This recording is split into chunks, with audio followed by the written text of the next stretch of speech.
Who made this quickie? If you ever find yourself being interrogated by police, you might want to be on the lookout for the Reid Technique. It's one way police extract false confessions. John E. Reid was a polygraph expert with the Chicago Police Department. He developed this technique in the 1950s, and it's become a mainstay of police procedure in the United States and Canada, officers being trained on it to this day. I'll summarize the 9 steps, but they're listed in detail in the description.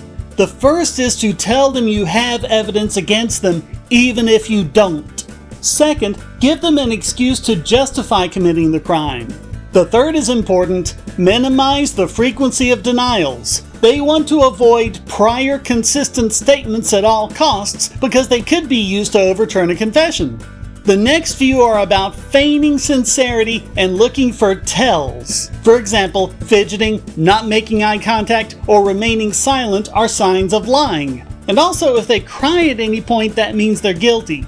The 7th is particularly established as effective for extracting false confessions from innocent people. It's the alternative question, giving 2 options for what happened, one of which is easier to admit to, but both mean they're guilty. It's a trick. They're not really given the option of maintaining their innocence. It's complete gaslighting. In 1955, Reid obtained a confession from a murder suspect, which established his reputation and popularized the technique.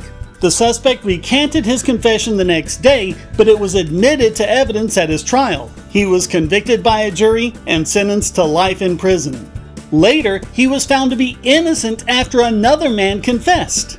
Parker sued the state for wrongful conviction. He got $500,000 in compensation.